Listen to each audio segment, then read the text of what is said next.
السلام علیکم ورحمۃ اللہ وبرکاتہ۔ جی ویورز، کیسے ہیں؟ اللہ تعالیٰ ہم سب کو ایمان اور صحت کی بہترین حالت میں رکھے، نفاق سے بچائے اور قرآن سے محبت عطا فرمائے۔ تو چلیے سورۃ الانعام کے دوسرے رکوع کی طرف بڑھتے ہیں۔ یہ چونکہ مکی صورت ہے، اس لیے اس کے موضوعات جو ہیں وہ اللہ کی ذات پر جو ہے یقین کے حوالے سے اس کی نشانیوں کا تذکرہ ہے۔ اعوذ باللہ من الشیطان الرجیم، بسم اللہ الرحمن الرحیم۔ کل فرما دیجئے، سیرو چلو پھرو، فی الارض زمین میں، ثم پھر انظرو دیکھو، کیفا کیسا، کانا تھا، عاقبۃ انجام المکذبین جھٹلانے والوں کا۔ پچھلے ہی واقعات کا تسلسل ہے، امتوں کا انکار اور اللہ تعالیٰ کا اپنے عذاب کی طرف توجہ دلانا کہ دیکھو جنہوں نے جھٹلایا تھا ان کا کیسا انجام ہوا تھا۔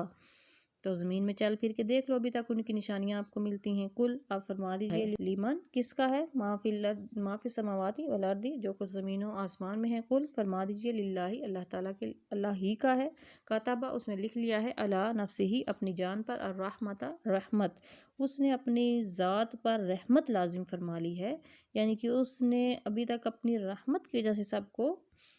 پکڑ نہیں فرمائی، اور بڑا حلیم ہے وہ، بردبار ہے وہ، اپنے ذات کا انکار کرنے والوں کو بھی ایک دم سے عذاب نہیں دیتا۔ لَيَجْمَعَنَّكُمْ، ضرور وہ جمع کرے گا تم سب کو، إِلَىٰ يَوْمِ الْقِيَامَةِ، قیامت کے دن، لَا رَيْبَ فِيهِ، جس میں کوئی شک نہیں، الَّذِينَ، وہ لوگ جو خاسروا، نقصان اٹھانے والے ہیں، أَنفُسَهُمْ، اپنی جانوں میں، فَهُمْ لَا يُؤْمِنُونَ، پس وہ ایمان نہیں لائیں گے۔ جن لوگوں نے اپنے جان کو دائمی خسارے میں ڈال دیا ہے وہ ایمان نہیں لائیں گے، یعنی کہ اتنا انکار کیا، اتنا جھٹلایا کہ ان کے دلوں پر مہر لگ گئی، اب وہ دائمی خسارے میں ہیں اور وہ ایمان نہیں لائیں گے۔ وَلَهُ، اور اسی کے لیے ہے، ماں جو ساکانہ آرام کرتی ہے، فی اللیل، رات میں، والنہار، اور دن میں، ساری مخلوق جو رات اور دن میں آرام کرتی ہے اسی کی ہے۔ وَهُوَ السَّمِيعُ الْعَلِيمُ، اور وہ بہت سننے والا، خوب جاننے والا ہے۔ ساری مخلوقات اسی کی ہیں، دن میں رات میں جو ٹھہری ہوئی ہیں، آرام کرتی ہیں، وہ ساری مخلوقات اسی نے پیدا کی ہیں۔ کل آپ فرما دیجئے، غیر اللہ کے سوا، اتخذ میں بناؤں، ولیًا کوئی دوست، فاطر السماوات، جو بنانے والا ہے آسمانوں کا، والارض، اور زمین کا، وہو یطعم، اور وہ کھلاتا ہے سب کو، ولا یطعم، اور وہ کھلایا نہیں جاتا۔ کل آپ فرما دیجئے، انی، بے شک میں، امرت، حکم دیا گیا ہوں، مجھے حکم دیا گیا ہے، ان کہ اکون، میں ہو جاؤں، اولا من اسلم، پہلا وہ شخص جو اسلام لائے، ولا تکون، اور تو نہ ہو جائے، من المشرکین، مشرکوں میں سے۔ اور ساتھ ہی اگر اللہ تعالیٰ کے نبی آقا کریم صلی اللہ علیہ وآلہ وسلم نے فرمایا کہ کیا میں کسی اور کو اس کے علاوہ دوست بنا لوں جو آسمان اور زمین کا پیدا کرنے والا ہے اور جو کھلاتا ہے سب کو، اس کو کھلایا نہیں جاتا، اور مجھے تو یہی حکم ہے کہ اس کے حضور سر جھکا لوں، مسلمان ہو جاؤں، اور پھر یہ بھی سب سے دعوت دے دی گئی کہ تم بھی ہرگز مشرکوں میں سے نہ ہو جانا، یعنی دوسرے بتوں کی پوجا کر کے شرک کبھی نہ کرنا۔ کل آپ فرما دیجئے، انی، بے شک میں، اخاف، ڈرتا ہوں، ان، اگر عصیت، میں نافرمانی کروں، ربی، اپنے رب کی، عذاب یوم عظیم، تو اس بڑے دن کے عذاب سے میں بہت ڈرتا ہوں۔ یہ کلمات کہنے کا مقصد یہی ہے کہ اگر ایک نبی، اللہ کا محبوب، جو سارے نبیوں کا سردار ہے، اپنی زبان اقدس سے یہ فرما رہے ہیں کہ میں اس دن کے عذاب سے ڈرتا ہوں، تو یہ کیسے ممکن ہے کہ ہم نہ ڈریں جو کہ گناہگار امت ہیں؟ تو اس لیے یہ کلمات کہنے کا مقصد یہ ہے کہ اے ہر سننے والے، تجھے بھی چاہیے کہ اس بڑے دن کے عذاب سے ڈرتا رہے۔ میں یسرف، اور جس سے پھیر دیا گیا، جس سے وہ عذاب جو ہے وہ پھیر دیا گیا، نہ اس سے، یوم دن، اس دن، فقط، پس تحقیق، رحمہ، اس پر رحمت ہو گئی، وذالک الفوز المبین، اور یہی کھلی کامیابی ہے کہ اللہ اس پر رحم فرما دے، تو اس سے بڑا اس کے لیے انعام ہی کوئی نہیں ہے۔ اللہ تعالی ہم سب پر اس دن کے عذاب والے دن رحم فرمائے، کرم فرمائے، آمین۔ وَإِنْ، اور اگر، یمسس کا، آپ کو چھوئے، اللہ تعالیٰ، بدرن، کسی تکلیف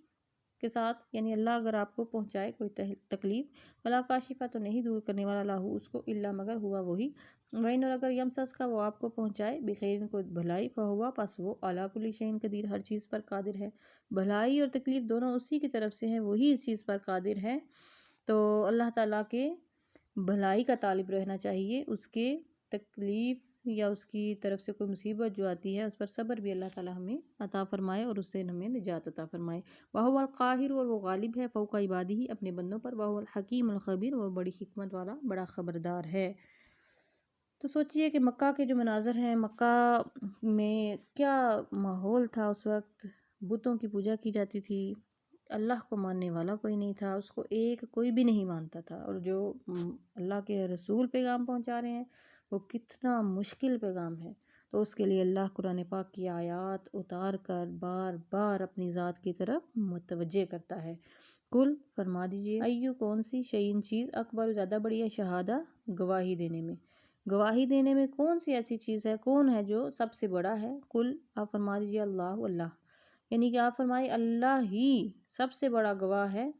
شہیدن جو گواہ ہے، بینی و بینکم میرے اور تمہارے درمیان وہی گواہ ہے، وہی اور وہی کی گئی ہے، الیہ میری طرف، ھذا القرآن یہ قرآن، لانذرکم تاکہ میں تمہیں ڈراؤں بہی اس سے، ومن بالغ اور جس تک پہنچے، انکم کیا تم لتشہدون گواہی دو گے، انا بے شک ما اللہ اللہ کے ساتھ، الہۃ اخری کوئی دوسرا معبود ہے، کل آپ فرما دیجیے لا اشہد میں گواہی نہیں دوں گا، کل آپ فرما دیجیے انما بے شک ہوا الہ واحد وہ واحد معبود ہے، و اننی اور بے شک میں بری ہوں، مما جو تشرکون تم شریک ٹھہراتے ہو۔ اس میں بھی مکمل مضمون بیان کیا گیا کہ اس بات پر اللہ سے بڑھ کر اور کون گواہ ہو سکتا ہے جس نے قرآن پاک میری طرف وحی کیا، اور اس قرآن پاک کے ذریعے میں جو قرآن پاک تم تک پہنچ رہا ہے اس کے ذریعے میں تمہیں ڈر سناؤں،